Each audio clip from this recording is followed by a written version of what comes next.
Hey, what's up, everybody? This is Jay from the Big Buck Registry. This is BBR Live, which is our Thursday night broadcast. And I am sitting here in separate studios with none other than David Giarrizzo from Tag and Brag.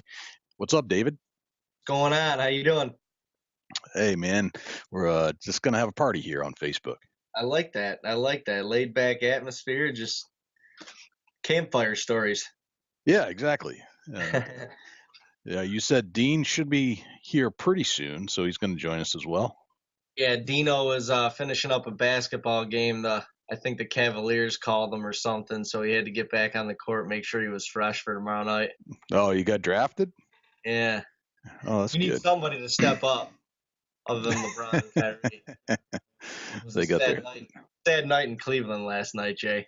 Yeah, it's they've got their hands full. Yeah, big time, big Yeah, time. yeah. Dusty Phillips should be here at some point. I'm sure he's not far. So, but he's in the middle of cutting a lot of hay. So, it's hit or miss with Mr. Phillips these days. I saw him doing a bunch of hay work, I think on Facebook or something earlier. I Yeah, was actually going to message him to make sure he got that done before our show tonight, but very cool, man.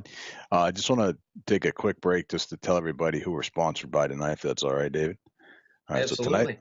cool. Tonight's show is sponsored by Covert Scouting Cameras and the Horny Buck Seed Company. So, all right, so that takes care of the Oh, sponsorship stuff.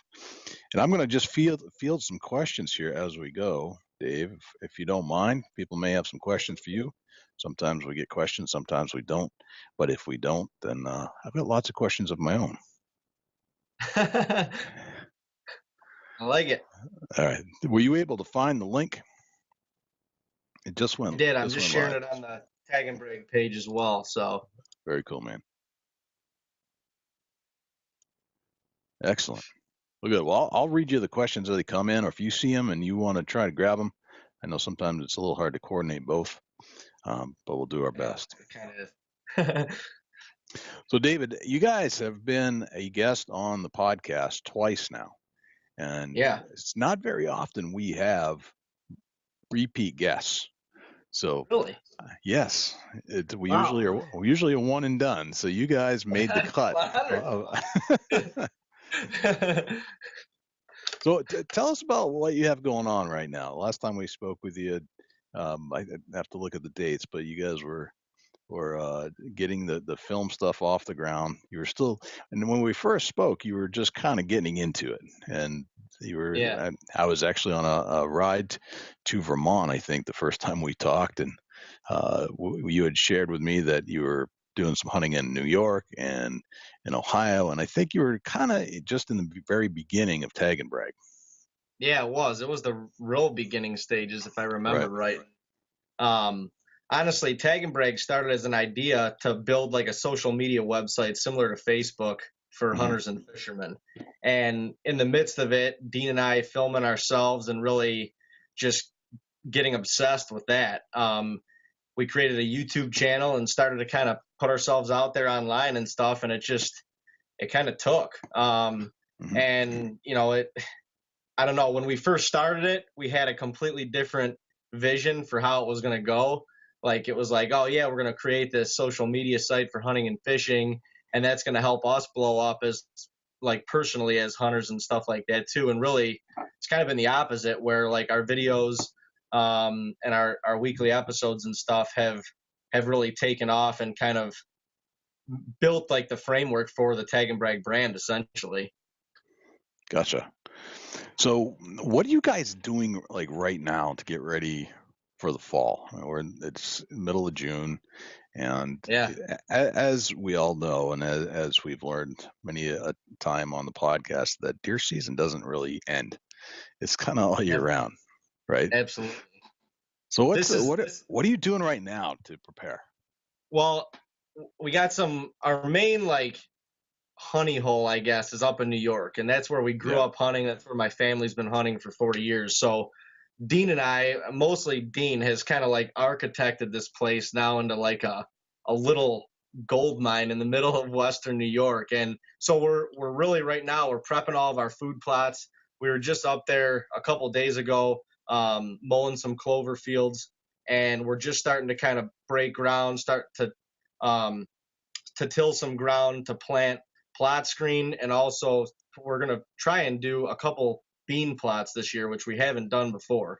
But we're just like every year we just try and kind of build on what we've done the year prior. So we started out with a bunch of like brassicas blend plots. We had 2 or 3, 1 acre plots, and we've since kind of expanded on that, made those bigger, and created a couple new food plots on our property up there.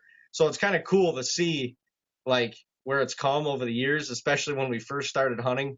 But yeah, right now it's all about food plots. We're putting out a bunch of minerals and stuff right now. The deer seem to be hammering the minerals right now for whatever reason, and the more people we talk to, it seems to be like similar as well. So we're just kind of starting to survey, see what we got. I mean, we have bucks that are kind of growing brow tines and like their first G2s or whatever, and some bucks that are still like honestly just bases. It's kind of tough to tell what's there and what's not, but it's getting to that exciting point of the year. Dino just came in. Dino is in the studio. Dino's in the building. What's up? What's going on, Dino? How are you? Nothing. I'm a little sweaty. How you doing? Good. How was your basketball game? Well, I brought bad news. We lost in overtime. That was the first loss, huh? First loss of the season. Gotcha. So you and the Cavs have something in common then. That's correct. I was trying to change that up to be a little winning mojo, but Gotcha. So we're just getting your food plots ready is what we were just talking about. Oh yeah. And how much do you monitor the deer throughout the year? Do you have do you start the monitoring back in December after the season ends, or January, whenever it does wrap up, and then you figure out what's left over and get excited and try to figure out where that buck's going to be for the following fall? Yeah, I mean, it's tough because like deer that we have late season, a lot of times won't be around in the spring. So it's like we've learned over the past few years that you can take inventory after the gun season and stuff like that, and that's all fine and good. But we found a lot by us that like by mid to end of January, the bucks that we may have moved in like during the rut or late season, oftentimes kind of venture back, or it seems like they venture back because they're gone. So we have trail cameras out all year long, but it's like this time of year is the most exciting part because normally what's here right now is going to be here at the beginning of the season, and that's what we'll have the opportunity to hunt. So that's really what we're looking forward to right now, is kind of seeing what we got, and then starting to name them, starting to put our tags on each one of them, or at least think we are. Right. So you're picking out your bucks. Like Dave, you know which one you're going to get. Dean, you know what you're going to get. Oh, sure. We can plan as much as we want, but that never happens. Is there any rivalry between the two of you? I know you guys are brothers, and there's got to be a little competition there. It kind of goes, yeah. I mean, there always will be, you know what I mean? But the years we've kind of like meshed to where, especially filming and stuff, it's like it's a team sport at this point, So if I'm up to bat, Dean's begging for maybe not the biggest buck to walk by, but a shooter to walk by, because then tomorrow he's up to bat. You know what I mean? So there's that kind of like little friendly rivalry and stuff like that. But like I said, at this point, it's as much of a team sport as anything, because he's got to press record. So or I got to press record or whatever. I mean, yeah, that's all for one. If he misses, I look at it as I missed. It's like it's we missed. That's kind of how we look at things. So we take jabs at each other a little bit, but okay, that's fair enough. Yeah, I mean, you guys are partners too, so I would imagine that it's not you don't rib each other too much at this point. And I've known you guys for a while, so you seem to get along all right. What's hiding behind the desk there?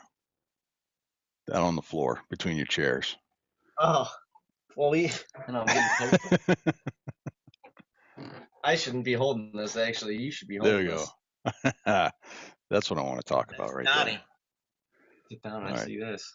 Tell me the story behind this. Actually glad we still have him. Look at the crazy part about this, Jay. This is his shed from the year before. So I don't know if that kind of does any justice, but like basically the only thing what we did was I was just gonna say we measured that side and just doubled it. I mean, his other side was a little bit different, but he came out to like just short of 130, maybe right around 130 that like year. this.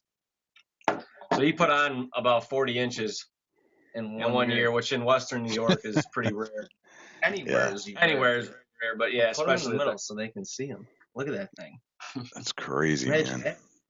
Like a spider monkey. Right. Well, you from the shed, was that a shed you had? Yeah, the shed. So this was we found one of his sheds the year before. Right. And honestly, he should have been dead the year before too, but that's a whole story for another day. I'm glad he wasn't. Yeah. Or didn't. The little crooked brow tines kind of is his characteristic, isn't it? Yeah, Larry, I know, it's awesome. Even looking at his shed, it's the same kind of thing. Yeah. Yeah, exactly. Little drop tine right there that he actually broke off about 2 weeks prior to. Right. Can you share the story about how it all went down? Yeah. It's a long story, but I'll try to make it quick. But that's okay. I had planned to hunt. Was it Friday? It was Friday. December 2nd, all year, all that whole week leading up to it, and circumstances, whatever. Dave and I had stuff going on, so we actually came back home, I think Wednesday or Thursday. My dad went up there, and he works up there, so he's like, I'm gonna get an hour or two in the morning in of hunting. And I don't know why there was a front coming in. We were gonna get pounded with snow, which we did the next like 2 or 3 days, and prior to that too. But it was just the conditions were right. I'm like, we haven't seen this deer all season. He's all over the cameras. I'm like, he's gonna show up somewhere on this day. Yeah. And my David comes up, or I'm sorry, we're at our house, and he comes up to me. He gets off the phone. He's all hyperventilating. He's like, Dad just shot Don Henley. And I'm like freaking out. You know, we're both freaking out. But we actually had planned to go up there that night. You got to understand something before he finishes the story is last year, Dean nourished this buck. Like, literally, you had to sign a waiver if you wanted to step foot on the property at certain time. Like, you only had certain windows of the day. You could only ride, like, a vehicle into certain areas. I mean, like, it's like he nurtured this buck. And I, like, all season, it was the season for Don. That's really what it was. People may have some questions for you. It was one of those things where we were hunting them all year, but I'm like, deep down, I'm praying. I'm like, please make it throughout the year, because we knew he was a younger buck, and I'm like, this deer's already unreal. I want to see what he does, you know, for one more year at least. So, right. We were hunting him, but all year I was praying at least that he made it. I was honestly praying that I never saw him, because I didn't want to shoot him, because I didn't even want to know what that was going to do to him. I'm like, I don't want to see him. I don't want to shoot him. You're going back and forth. We're like, man, if it's the second or last day of muzzleloader season, are we going to shoot him or not? I'm like, just gotta let him go. But yeah, my dad called. It was whatever, 8:30 in the morning. He was going nuts. I just shot Don Henley. So Dave and I actually changed our plans. We got right in the car, literally 10 minutes. We were in the car, and we were driving up to New York 2 hours to because my dad's like, I'm gonna wait for you guys to go recover him, because he actually shot him in our sanctuary, and it was across the creek. We had beaver dams down there, so it would have been tough for him to even go down to get this deer. Right. Regardless, he's like, he dropped him in his tracks. He sent us, you know, the cell phone video of the self-filmed it. He self-filmed it. Yeah. So he took a video of his screen on the camera, and we were watching it. We're like, wow, he smoked on this deer, like literally lights out. Yeah, gone. Do you have the video, or is it still in production? No, it's out. Yeah, you can see it on Tag and Brag TV. Yep. It's called Don. All right, I'm gonna try and pull it. I'm gonna try and pull it up. Keep going with the story. I'm gonna try to pull it up on the browser. On there, but we get right up there. You know, we're hugging, high fiving. So we all we jump on the 4-wheeler and we buzz around the backside of our property to go recover this deer. And I brought a gun because we had one other buck we were hunting that was always laying pretty much right where he shot this buck. So I'm like, you know what, I'm just bringing a gun. If for some reason, like, we don't go in this area unless we're recovering a deer. I'm like, well, whatever. If for some reason this deer, you know, if we kick him up, we boot him out of there and I can get a shot off, you know, whatever, I'm going to bring my gun.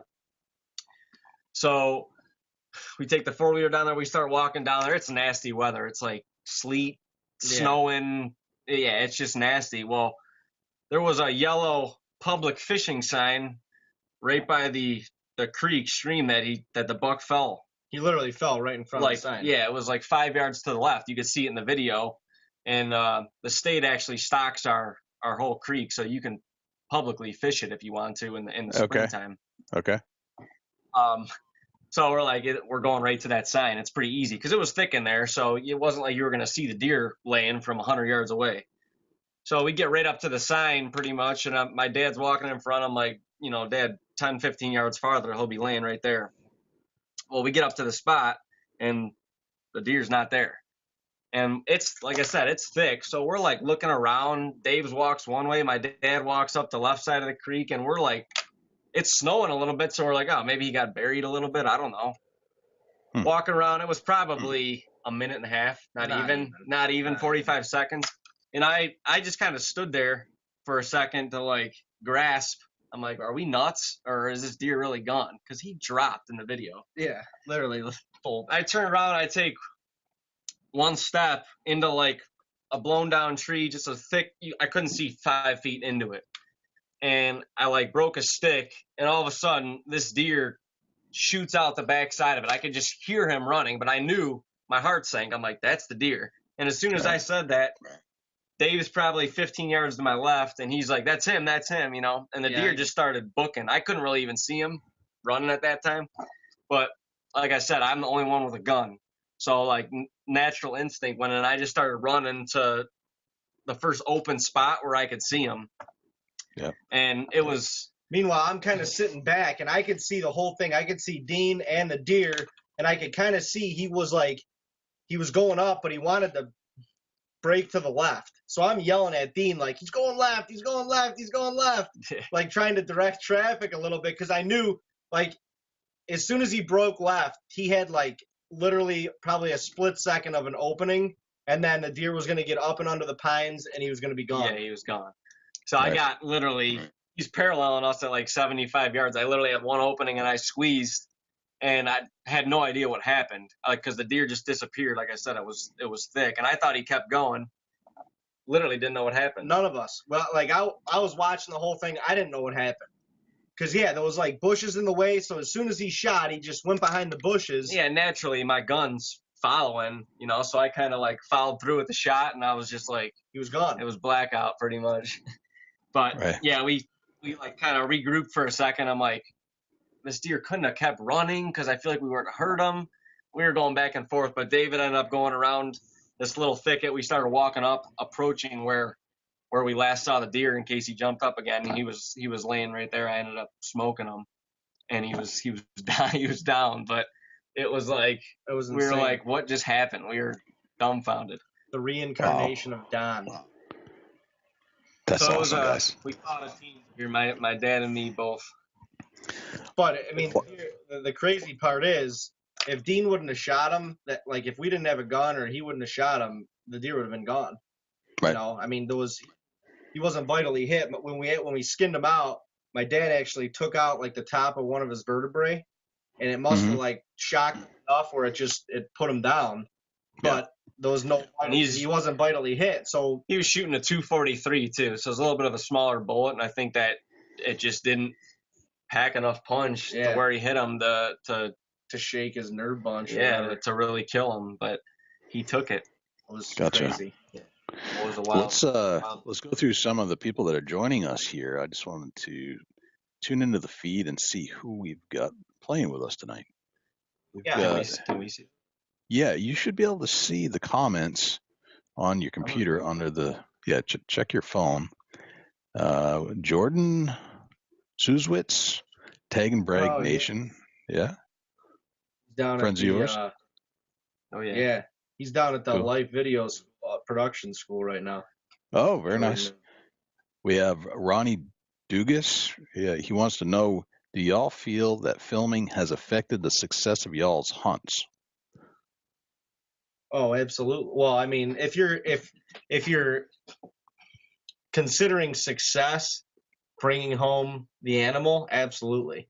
The filming has saved more deer. We've screwed up more opportunities in more ways than I'm willing to admit or care to even go back and revisit. It's like the ball should be on the wall. Coulda, shoulda, woulda been on the wall. But I mean, that's part of it too. It's like you got to go through those heartaches to get good at film. I mean, the hardest thing, honestly, when you have a cameraman is just being on the same page. It literally takes. You have to communicate without making any noise. Well, yeah, and it just takes. At this point, what's nice is, you know, when I'm filming for Dave's filming for me. It's like I'm really not worried about him or vice versa. We know the move. Yeah, we just know how each other acts in the tree. But it takes a lot of time together and screwing hunts up to get to that point. Right. I guess. So, I mean, yeah, we screwed up a lot of hunts. It's gotten to the point where we've questioned, like, why are we doing this? Honestly, that's how. Like, we had like 3 or 4 year stretch where it was literally like, what are we doing? Let's rethink this. This makes no sense. You know, but now, like Dean said, there's a continuity there, and it's almost like having you would be worse. I'd rather self-film almost than have a cameraman that I've never hunted with before, because it's not just like, oh, here, you want to be my cameraman for a day? I mean, it's nice to take someone and teach them and learn like that, but it's a different ballgame when someone you haven't been hunting with is in the tree with you. I mean, it's way different. Let's see. We've got a bunch of other comments here. Let me pull that back up. Michelle and so. Thanks, Michelle. I need to look at these. Yeah, take a look. Here's some funny ones. Jay's on. Jeff Giarrizzo, relative of yours, I would assume. Yeah, you know, you've had to have met Uncle Jay at the ATM. Yes. Yeah. Yes. Yeah, I remember Uncle Jay. Hard to tell from the little picture that gets underneath your phone. I can't tell. Yeah. Yes, now I know exactly what you're talking about.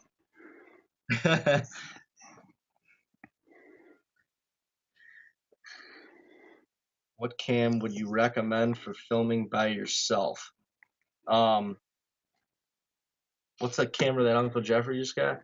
The XA30 or XA25? Yeah, any of those Canon XA10, which is a 10 power optical zoom, so it's a little bit less. But XA20 and 30, I think there's a 25 and 35 too. There's just little tweak differences in them, but and a little bit of a price difference. But those are unreal self-filming cameras, especially when you have a remote on your fluid head and your tree arm. It makes it very, very nice. Your focus and zoom is right on your thumb. You can have one hand on the camera, one hand on your weapon of choice, so it makes it a little bit easier. I shouldn't say so easy, but compared to some setups we've used in the past, it's a luxury. Gotcha. Let's see what else we got. Uncle Jeff is very active here. How are you, Jeff? Yeah, I told you he's got that camera. Look at it. He's on it. See, he's good answers. Mm-hmm. Billy Dawes joined us. How are you, Billy? Pulled together some impressive self-filmed hunts with that camera this year. Yeah, he did. Nice. We're giving him too much credit. He's going to be like in the family room dancing around, going, yeah, that's right. But he learned everything he knows from us. Yeah, so don't let him fool you. Yeah. He'll say otherwise. I had seen Jeff Thornton, who's a buddy of mine. He was jumping on here. Hey, Jeff, good to see you. And Mike Behrman, I think, was on there for a sec. I don't see him now. Todd Dancic, how often do you practice shooting in the off season? Well, we just went to the Total Archery Challenge in Seven Springs, Pennsylvania, which was an awesome event.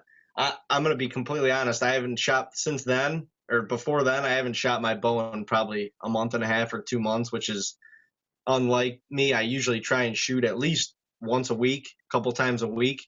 But now, like, we need to get back into it. We're just talking about it. Like, we have 2.5 months until we go to North Dakota for the opening. Oh yeah. For opening day of archery season. So Right. it's got to be in full swing now. I mean, if you can, you can't shoot enough, in my opinion. You can't shoot enough. I don't know. No, I'm just laughing because I think it's all it's all what you personally No, it is. like. I mean, obviously, if you're a competition shooter and that's what you do for a living, like, you got to do it on a daily basis. But Dave and I are just a little bit different. Like, he'll shoot every day if he could, or it's all like muscle memory. I mean, do it as much as you can. I like scale back a little bit. Sometimes I think you can shoot too much and develop bad habits, or you just start overthinking things a little bit. That's just the way I look at it. I mean, I'm not saying that's right or wrong, but I did kick his butt in the archery challenge. Destroyed me in the archery challenge. I went there with 10 arrows. I came back with 4 intact. 6 total arrows. I came back with 4 intact, though. I stuck 1 tree. I slung a lot over the back of a lot of things, and I was very upset with my performance, to say the least. I think that happens. So I'm on your webpage, tag-n-brag.tv, and I'm looking at a couple of versions. Looks like there's Dawn, and then there's Dawn, the short version. Which one should I take a look at? The short version? Well, yeah, do the short version. I mean, the long version is the whole season, and kind of even before the season and stuff like that, and kind of what the deer meant to us. It's a little bit more sentimental. The short version we'll get you right to the point. It'll show you everything you need to know and why it's out of control. The short version doesn't have any of the B-roll footage of the deer, does it? Really not. It really doesn't. No. So if you want to see like the beginning of that hunt and but do the short. Okay. Can you guys see your page here as I'm pulling it up? Yep.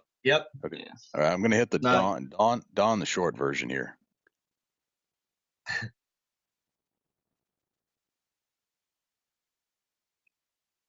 And I won't play the whole thing, but we'll just take a look.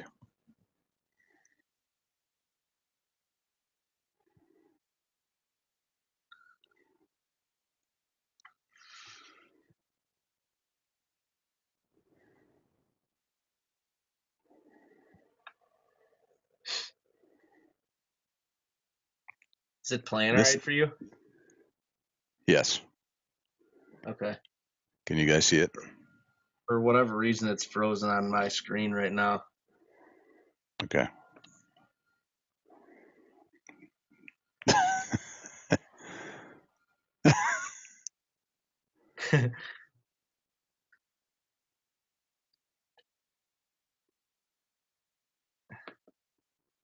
Is it frozen? Yeah, it's on mine too.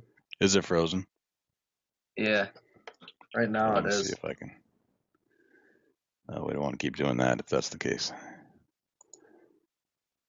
Is it frozen for anybody else? Yeah, let's see if we can get some comments here to see if it's frozen for anybody else. I just stopped the video to see. If it's frozen. 2 if you like it. Want them to turn it off. Oh, yeah. A couple people are saying it's frozen. Okay. I'm just going to get out of that completely. You guys want some quality entertainment after the show. Yeah, go check it out afterwards. Watch yourself a Don episode. It really is kind of nuts that we all had GoPros walking down to recover the deer, so we actually captured it better than. Because it was literally the snow. It was coming down. It was like coming down in sheets. So Which having is a typical normal, for Western New York. yeah, having a normal camera out was like, it was almost, you couldn't do it. Yeah, we couldn't film with a normal camera, so it was kind of POV was our only option. Was our only option. And I mean, it's crazy. Just you never know what's gonna happen. We're so like hell bent on second angles and like the POV angles that really capture like the raw emotion, especially when you're hunting. And Just having the I don't cameras know. running. Yeah, having the cameras running for that hunt was priceless because you couldn't have described the emotions that were going on in that moment to anybody. Yeah, you couldn't. But it's cool because you can kind of see it on all of our faces and stuff, which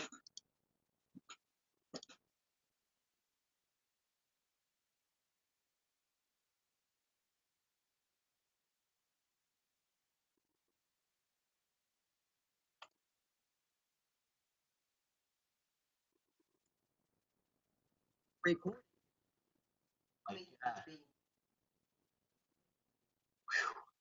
Man, sorry. I don't know what happened. It looks like it's frozen on my side still. Yeah, it's still frozen on my side too. Yeah. So we've got audio. We don't have video, so our video feed seems to have died out here. Someone has broken into our frequency. I know. We've been hacked. Let's see. Know why? It's never done this before, but technology always seems to rear its ugly head when we need it most. Let me do this, guys. Let me. Oh, so it's frozen like. Yeah, it's. Yeah, it's frozen. Frozen on my computer. It's frozen on Facebook. It's frozen everywhere except the audio. The audio is still streaming. Oh. Everybody can hear us, but they can't see us. Exactly. We've been blacked out. Dang it. Technology. We can answer some of these questions while we're trying to figure it out. Yeah, Kendra, I would agree with Billy on a 243. That's what my dad was using on this Don hunt actually, and he loves the thing. It's like a little sniper, but there's very little recoil, and they're extremely accurate, and it is a lighter gun. So Ron Rittner joined. Hello, Ron. Silverback. The Silverback. We're experiencing some technical difficulties right now, so you can see us, but you can't hear us. We're trying to get the video feedback. You can hear us, but you can't see us. Hear us, but you can't see us. Todd, we'll answer your question when we come back live video feed, because that's a good question. What is in store for Tag and Brag this upcoming season?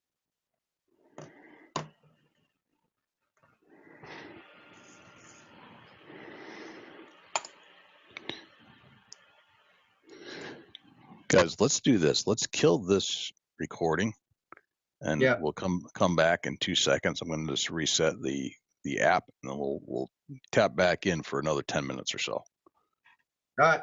Sound good? Sounds good. Okay. Yep.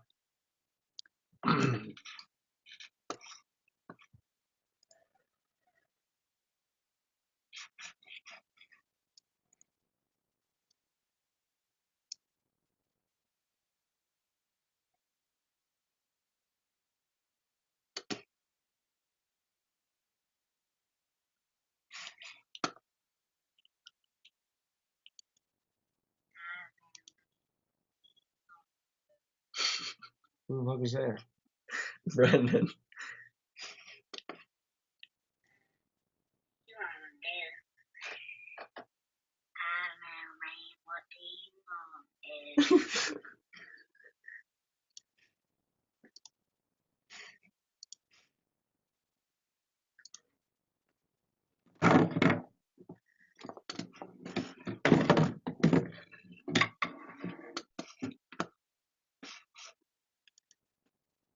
Hey, man. Now, don't start that again. Hey, man. Now, don't start that again. All right. Looks like we're back. Okay. And I don't think it even stopped broadcasting the whole time, which is cool. All right. Excellent. Oh, So yeah, I'm sure we are back. Look at that. We are back. We are back. I don't know how that happened, but it worked. Yeah, live. We're even back live. We are back. We are getting Doug back. Al froze again, I feel like. I'm trying to No, figure. we're good. I think we're good. No. Yeah. Let me see if I'm. Whoa. Well, that's cool. All right. Yeah, we're Oh, back. yeah, no. I'm here, Kendra says we're Sweet. back. Kendra. All right. Billy says we were live the whole time. So I don't know. I didn't see what you guys did when I was gone, but hopefully it was all clean. You were on Snapchat. I had a little fun of my own. Hopefully it gets PG. I did. I didn't say anything bad. You guys were live the whole time. Awesome. Tag and brag uncut. Uncut. That's how we like it. Uncut. This is a new show for you guys. So what else you got in your little bag of tricks there? What's the saw all about? This is a wicked tree saw. This thing's bad to the bone. Literally. Literally. You can cut anything with this. Couple swipes. Wow. Give me your arm. Yeah. No, yeah. Those are just the little handheld tree saws, but yeah. I mean, They have like 15 footers that are awesome, and they're strong, they're durable. We need that. I need that. Dave breaks literally anything he puts his bare paws on. You know what? I remember literally- you saying that in the last podcast. How Dave breaks everything. Has this happened Yeah, since you if were I'm a child, Dave? More or less. Yeah. More or less. It's so funny because and if it breaks, it's a piece of crap. Like, it doesn't matter what he does this thing. He could he could be as rough as he wants on equipment, and it's a piece of crap if it breaks. I'm like, Dave, what were you doing? And he's like, I was just doing this. And I'm like, yeah, it's not made to do that. I don't know. It's like go hard or go home. Like I'll take it to all levels to just get something done. We got something on the list we need to knock out, or a tree's in the way, we need to prune it to create a lane. Right. All stops are open. Get it done. Gotcha. I mean, yeah, when we first started trying to we were doing little property management. We had this little 44-inch tow behind 12 horsepower. It was kind of it was a brush hog. We towed it behind the 4-wheeler, but I'd be checking cameras on the other side of the property, and I could hear David running this thing, up on the hill or something, and all of a sudden it would sound like hell broke loose. And, he comes, and then the machine shuts off, and I'm like, yep, he broke it. And I hear the 4-wheeler, running back towards the house. I'm like, what'd you do? Right. And it's like, all I did was run over trees this big. Come on, it should cut that. No. No. That thing was in the shop about 14 times. So you must have a line item in your budget that says things David breaks. Yeah, exactly. Yeah. So are all your videos? It's very tough letting him run the tractor. Yeah. Oh, hold on a second. Well, but 2 days ago we were fishing. We left the tractor in the field overnight because numbnuts over here had it buried up to the chassis. So I don't want to hear it. It's not all me. It's pure. I get pressured by this kid. No way. I was on the other side of the street. Okay, you were by yourself. Okay, tractor by yourself. I did. Nonetheless, haven't broken this bit. I'm pretty. I'd be impressed if you could break that. Wicked tree saws. David approved. Yeah, you haven't used that. Yeah. You should see his last handsaw. That was not Wicked Tree brand. It's literally it goes up like this, and then at the end it's at a right angle. These are nice to have in your pack. I mean, when we're getting to a stand and there's one little limb you want to get. Right. If you give that to my dad or my uncle, though, I have to think about letting them have a saw like this because the tree stands that we have set up will look completely different. Yeah. You'll have a field in front of you. Yeah. The lanes that we already had cut, there will be twice the size. Yeah, so we got to be careful what we give to them. We make them sign out handsaws. And they have to tell us what they're trimming. So you have to sign out the handsaws. That's pretty funny. Absolutely. And they got to tell us what they're trimming. We got another question from Toby Coleman. It says, what are some of the tips for harvesting early season mature bucks? I'm in New Jersey where you can bait and have had nice deer on my camera during daylight all summer. But once the season comes, they go nocturnal. All right, guys, what's your tips for killing nocturnal bucks? Well, they do. I think, honestly, if you have them consistently on camera during the day, like, don't go check your camera that often. Make sure your food site or your mineral site is replenished, but don't go in there. Like, especially if they're consistent, there's no reason to go in there and overcheck the camera just to make sure they're still there. And then you got to be able to get in and out undetected. You have to. Like, if you give that buck one opportunity to figure you out coming in or going out of the stand, they'll go nocturnal. Like, that's why it could be on opening day when you're walking into the stand and, you're walking into the dark and you may not know he busts you, but he senses something or whatever. And like that one thing to a 4 or 5, plus year old buck, that they're not taking any chances. They're not big and old for being stupid. So that would be my suggestion. Like, entry and exit have to be like silent and undetected. Obviously you want to hunt the good wind, but if you have something that's consistently on camera, stay out of there. Let them keep coming and pick that day. Like, when the pressure's right. I know Mark Drury always says above 30.5 I don't know. or something. But if the pressure's rising, and it is, I say anything above 30, especially if it's rising, usually mean a front is either coming in or going out. In the early season, you can get it done then. It's honestly a finicky time because it depends on when your season starts too. Like, yeah, if we go out to North Dakota, season starts September 1st. Like, in my opinion, you can get on a early season buck that's on a summer pattern. Ohio is the last Saturday in September, and it makes such a big difference if that Saturday is the 24th or if it's on the 30th, because the deer are literally changing daily, right at that time. Yeah. So true. When you are hunting, like I said, if your season starts mid-October, you're hunting your buck that was on his summer pattern is useless. He's not going to be on it anymore. Right. So you got to kind of retune everything to that. That's what's so tough is, like I said, that's just such a finicky time. They're literally just coming out of their summer pattern the 2nd to 3rd week in September. Yeah. And then they're going to start their shift in the pre-rut. That's why everyone they see all these bucks all summer, and they're like, during season, right, start of season, he's gone. Right. So, time they are. Yeah. Well, in October, I don't even necessarily think they're gone. It's just I hate hunting like October 1st through like the, 17th, 18th, even like 20th. It seems like a dead period, although I killed the buck in North Dakota this year on the 19th, but it just seems like a dead period. But like that was the first really cold front in October, and they were up and moving that day. Yeah. So it is a time you got to pick your day, because you can wear yourself out in October, hunting in October. Yeah. Gotcha. No doubt. Excellent advice, guys. So, like, if it does go nocturnal, do you have a strategy for getting closer to the bedding area or anything like that, or do you just wait for him to make a mistake in some other way?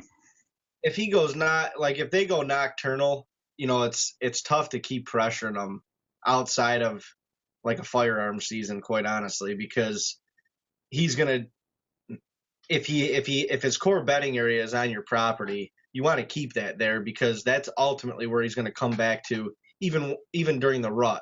And once it gets later in October and early November, more than likely he's still going to be bedding there, but he's going to be getting up more often and cruising the surrounding areas, in which case you'll have a chance. So once they go nocturnal, it's not necessarily over, but it's just it's kind of playing the patience game at that point and waiting till your time.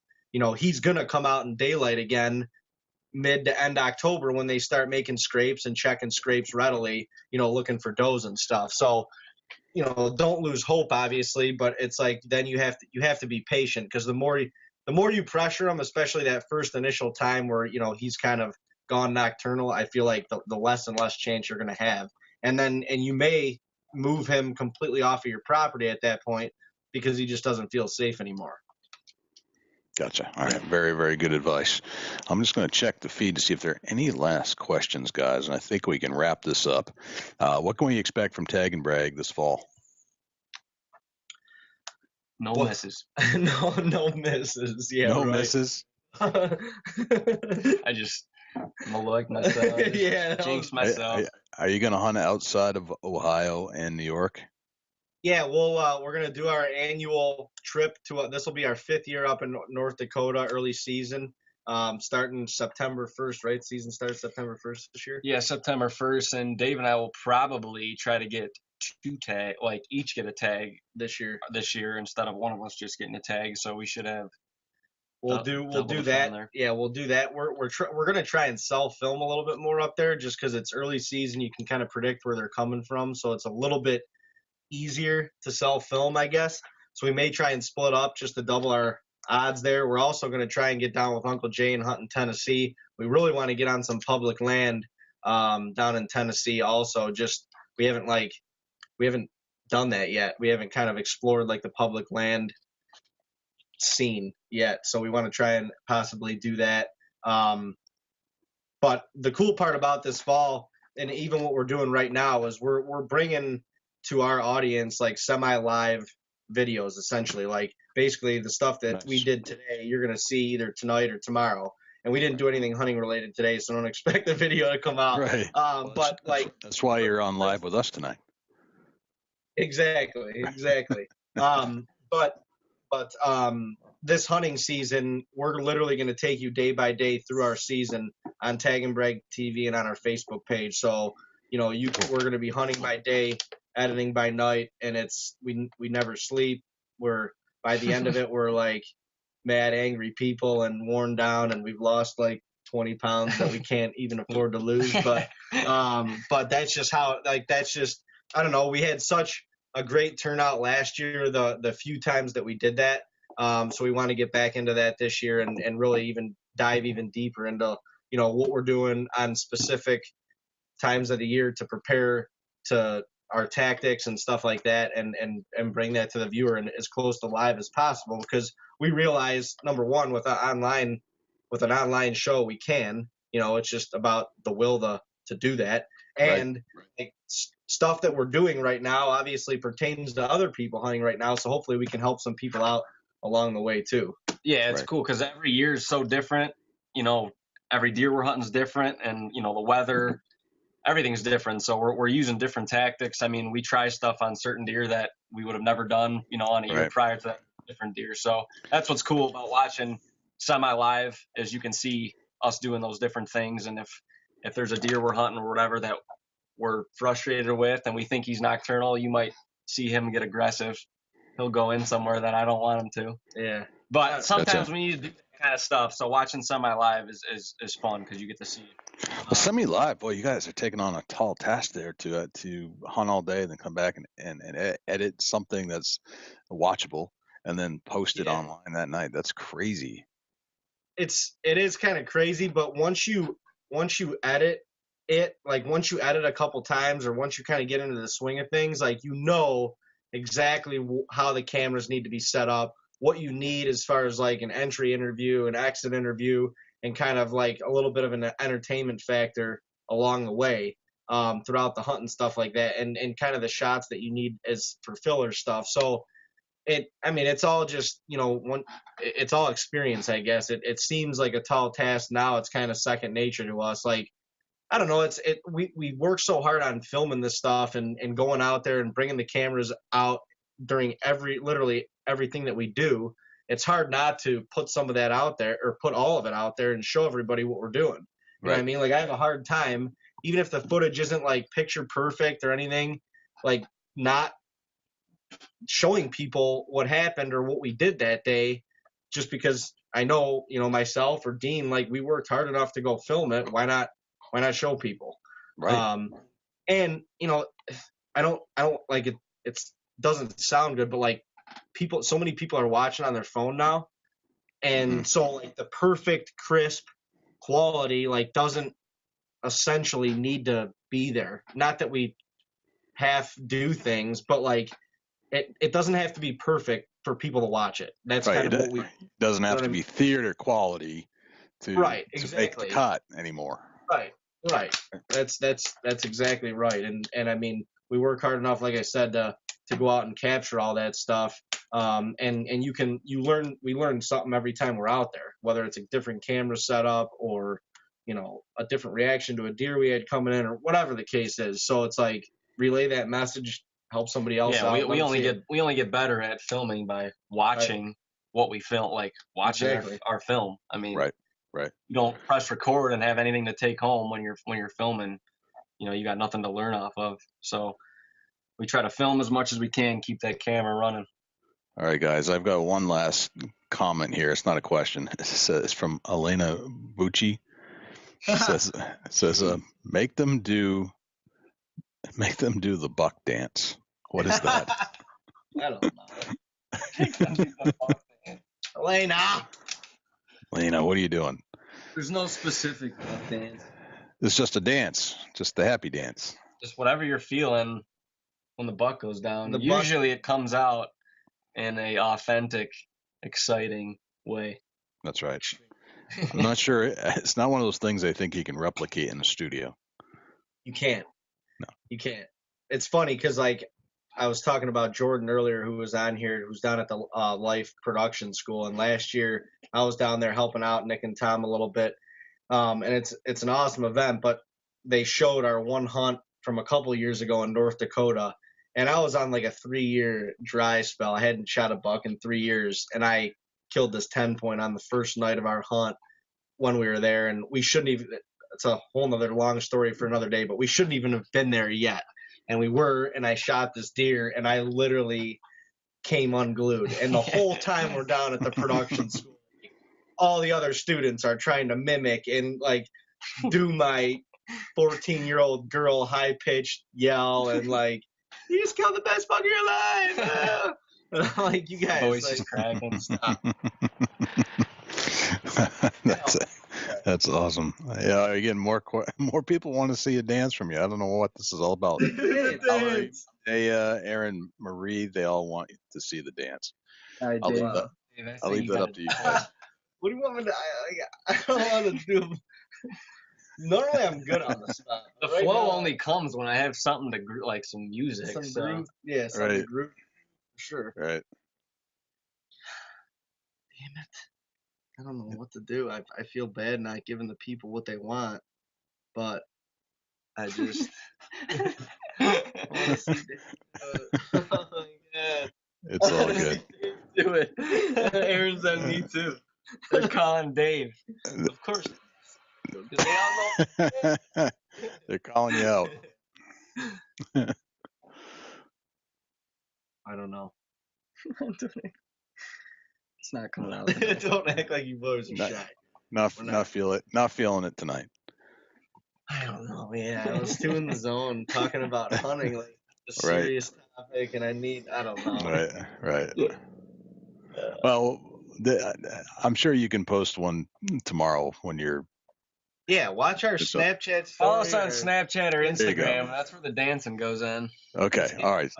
Stuff like you just gotta all of a sudden you'll break it out. You just feel it. You know, it's middle of the day, lunchtime, whatever. Usually when we're let's do this. Why don't we'll just promise the audience who's watching tonight to tune in to wherever you guys want to be. So why don't you run through all the places that you will be tomorrow on social media, and then promise them that you'll dance somewhere if they tune in.